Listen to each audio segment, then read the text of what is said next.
this is a very special occasion because every year Dearborn hosts one of the largest Memorial Day parades, well, definitely the largest in Michigan and one of the larger ones in the country. And it's put on by the Dearborn Allied War Veterans Council.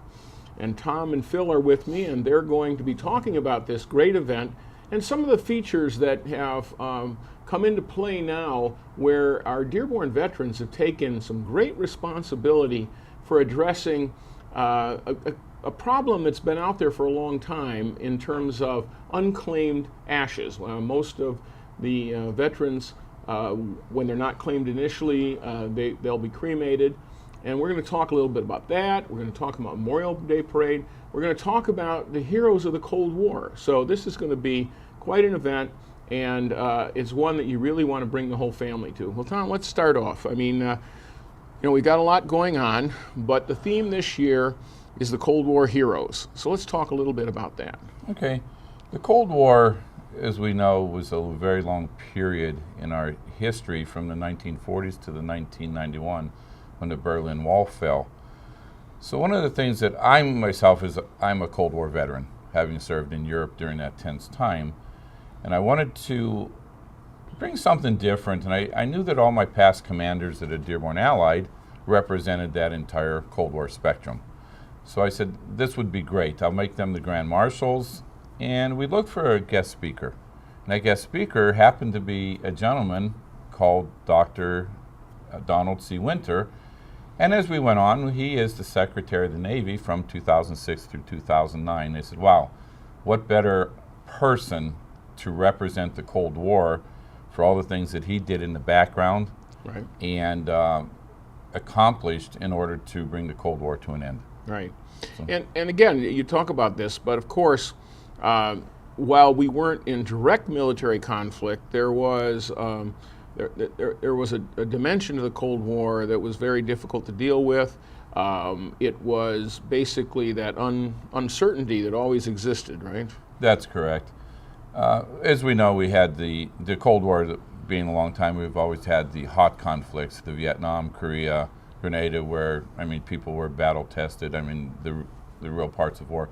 But then we had the Cold War that were in the periods in between those hot wars, that the U.S. military was on alert 24/7. Cases where wherever the Soviet threat throughout the world was, the United States military and its allies were there to confront it. So, and there were very tense times, the covert operations today that will never be talked about. Right, right. The overt operations, the people who, the SAC bomber people, I've used that as an example many times, that flew 24/7, yeah, that were they had the nuclear missiles, right, and bombs that they went to a point of no return. Right. And if they didn't receive that call, those are the tense times, oh, yeah, where a lot of people, I don't think, actually knew what went on behind the scene. And the Cuban Missile Crisis, yes, the planes that, the flyovers where there were threats where incidents would occur that would trigger that sense that we were imminently about to go into conflict. Yes. And Phil, let's talk about that with you. I mean, in terms of the Cold War. Basically, I'm looking at the Cold War, and Tom threw that out, and I said, the Cold War, what do we do now? Well, I was part of that myself, along with Tom, Vietnam, Desert Storm. Retired from the military in '94. So part of that history is what I'm in, and seeing the alertness, always being on that type of atmosphere that either you're going to be there or not be there, which direction we're going to go. So we weren't, my time period was always looking at that, and then the people that are surrounding the other armed forces are the same way. So we didn't know which direction we were going in most cases. And we'll remind people, I mean, we memorialize those who gave their lives. That's what we're doing. But you can give your lives in a lot of different ways too, right, because there are people who don't give their lives directly in conflict, but come back with health issues and other issues that basically they carry the rest of their lives, right? That's another element. Mayor, there's also, from the Cold War era, there's still 125 MIAs, POW, or MIAs from the Cold War that will probably never be accounted for. Right. And we know of the hot conflicts, but as far as the Cold War, those are still there. They're real. Right. They are very real. So also then, one of you want to talk about the fact of how the Dearborn Alley War Veterans Council continues to find the unclaimed remains of soldiers who fought in all different conflicts and give them a proper burial. I don't know who wants to address that, but I think that's really, Dearborn has set a high standard for that. Yes, we have, Mayor. The MIAP, which is Missing in America Project, started many years ago, but in Michigan, it's been the last 3 years that we've had the opportunity to go to the funeral homes and recover those forgotten veterans. Dearborn Allied pretty much made it one of our creeds that we will continue until they're all buried. And now we have some other individuals or groups throughout the state, and I know Roseville just did one recently, where they buried 3. Mm-hmm. But the Dearborn Allied is fully committed to finding the veterans within the area. We're not strictly limited to Dearborn anymore. That was our first, where we wanted to make sure that we understood what we were doing, and we were able to 19 the first year and 1 spouse, and 3 last year, and now 4 this year. And this is our way to give them that final opportunity, the last hero's mile, give them that final respect. We're going to change it a little bit. We would like the caisson to leave the police department around 9:30, passing a review of all the groups, coming up to Greenfield to arrive around 10 o'clock. We would like to have everybody in position so when they come by, we can give their respect, the veterans groups. The parade we'll let the caisson start down Michigan Avenue, and at a predetermined, or 5 minutes at least, we'll then start the parade. Okay. The caisson will make its journey down Michigan Avenue to Schaefer, and what it will do is it will be parked there, and we're going to unload the casket, and we're going to pose it in front of the War Memorial, and it will lie in state for 2 hours. Right. And I think that's a key factor. That you're really incorporating this much more into the Memorial Day Parade this year. And so instead of just passing by and then be gone and not be an element of it, it's going to be a stationary element at the memorial site. Correct. And so that I think ties in well. And then let's talk about you. I mean, you guys built this caisson, and Yes. You really have. You own it, built it, and this is to follow what goes on in our national cemetery, right? That's right. Phil, you wanna Same talk thing about as Arlington National Cemetery, whereas Arlington will take the remains of those who either have died or been killed in action on a caisson by the Department of the Army special group within Fort Myers, Virginia. Right. And they're also doing the Tomb of the Unknown. It's the same organization. They take the caisson and take it to the site of burial, and then bury the remains of those who have lost their lives. And in our case, it's going to go to the Michigan Memorial, to the veterans. This year, as in the past 2 years, it will go to the Great Lakes National Cemetery in Holly, Michigan. Right. That will proceed on after Memorial Day on June the 1st. Right. We'll meet at the Varan Funeral Home in Allen Park. We'll gather, as we call it, in the biker side of the house. The American Legion Riders gather at the funeral home, and then proceed 8:30 in the morning. At 9 o'clock, we'll depart Varan and go to Great Lakes National Cemetery, escorted by the Allen Park Police Department. So that way, these are cremains of veterans that, for whatever reason, when after the war, the families weren't there. They didn't have families that were available, and so they've never had a proper burial. So this is now putting them where they belong, out in Holly, in a place that honors their service. That's correct. Yeah. And Great Lakes National Cemetery, just like the other national cemeteries, is a free burial for veterans and their spouses and children up to age 25 unmarried. So again, and a lot of people go to the parade, but they forget that the memorial service afterward is an element of it. Correct. And we really are trying to get people to understand that connection, that the parade is a great event, and it's really a impressive, kind of ceremonial tribute to those who passed, but it's the start, not the end of Memorial Day for us. And so let's talk about the ceremony at the Veterans Plaza. When this year, when we wanted to split the ceremony, we felt that the funeral ceremony as being part of the noontime remembrance ceremony had more meaning to us, because now we always thought the veterans and the groups would be at Greenfield in Michigan, and they said, well, we don't know what happened down there. We would like to see that. We don't know. And I said, well, when we had some problems with the longevity, heat, and so forth, or their own older veterans on the Greenfield side, so I said, compromise, let's bring the ceremony to Schaefer and do it as part of the remembrance ceremony. With that said, we will then do the full military honors there, and everybody's invited to see that. Now, space might be a little bit limited, you know, but we don't know who's going to attend. But I think it's going to be a wonderful opportunity now for all the veterans and the military moms and all of those people in the public to see the ceremony. Right.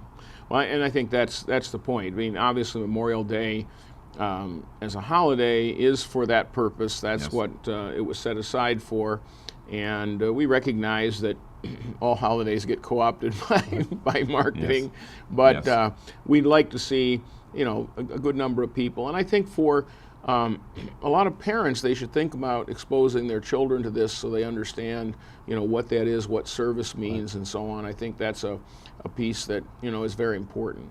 And one change this year is, like, as far as the lying in state, the casket will lie in state for 2 hours, from 10 o'clock till 12 noon. And the U.S. Army Funeral Honors Team, it was their suggestion that the casket lie in state. Yeah. So, and they will do changing of the guard every 15 minutes. Right. And that's going to be impressive, just seeing that and the symbolism of what they stand for. So the ceremony, when it actually occurs, will be quite symbolic of what Phil was saying about Arlington. Right. And people will actually get a chance to see what we do as far as Dearborn Allied. And we'll also, there's something going on that's a little special this year with regard to Private First Class Walter Kielb. We had a memorial for him at Porath Park for many years, and then Porath Park had some issues that we had to deal with, and the memorial for him was you know, taken and put into storage, and you know, it's, you know, people said, wait a minute, this is a key memorial, we need to deal with it. And I think it's great that now on this Thursday, the Thursday before Memorial Day, there will be a ceremony at Fordson High School. And let's talk about what that's about. Yes, what you mentioned, the monument at Porath Park had become in disrepair. The plaque was vandalized and removed, and it sat there. And John Roslowski, who's on the Parks Commission and the Korean Memorial, and John's a very big advocate for the Dearborn Allied and the veterans, and because every holiday he goes around to the memorials and put flags. Right. So he came to me and said, Tommy, he goes, would you be interested in moving? I said, absolutely. So we found we were going to move it to the Marine Corps League, and they just didn't have the place there to put it. So the goal was, well, okay, we'll approach Fordson High School, the school board. Well, they jumped on it. They thought that was the best idea that we've ever had. So they wanted it. They moved it. It's now there. We bought a new plaque through donations. So we're going to, and one of the things we said, well, instead of just honoring Walter Kielb, who was a Marine who died at Saipan in 1944, that we would rededicate it to all of the veterans of Fordson, those who have served in peacetime and those for the future. What a wonderful idea. Everybody was on board. So that's what's going to happen on May 24th. We're going to have a full ceremony. It's open to the public. The Fordson alumni veterans will place a wreath. We will then, the Dearborn Allied Ritual team will do a volley. Taps will be played. And we will turn the monument over to Fordson National Honor Society. They will become the owners. And I thought, what a great idea, because from the future, they now are the keepers of it, the safeguard, and they will make sure that it's turned over. So it's a great idea. Yeah. And I think that this is one instance where the Dearborn Allied is looking at all monuments in the city, and we're saying, you know, we're the caretaker, and we want to make sure they're taken care of. Right. And so, again, that's going to be on Thursday at what time? It's Thursday at 1:30 it 1:30. starts. Okay. So people, I know some people have work and stuff, but we're working around the school schedule. But now that's kind of interesting because we have the Heward Memorial at Dearborn High. Yes. You have this now at Fordson. I know Etzel Ford every year does a very nice memorial where they read off all Yes. deceased veterans of war from Etzel Ford, and the senior class members carry a rose for each one. So the high schools, this will kind of complete the set, I think, for all three of our high schools to have some engagement with memorials of veterans, particularly veterans from their schools. And Lori, of course, has gone 84 years, I think, already with every year having a memorial on Veterans Day, or just before Veterans Day. So we're seeing a little more engagement with the school children to keep them aware. And Dearborn's since World War I has lost 347 servicemen during the World War I, World War II, Korea, and Vietnam. And of that, I believe Fordson lost 124. So they took a significant, count there for the total casualties of, for Dearborn. So this is going to, I think, we're looking at this as being a stepping stone for them in the future, as you mentioned, more memorials that every year that they then have a service to continue it. Great. Yeah.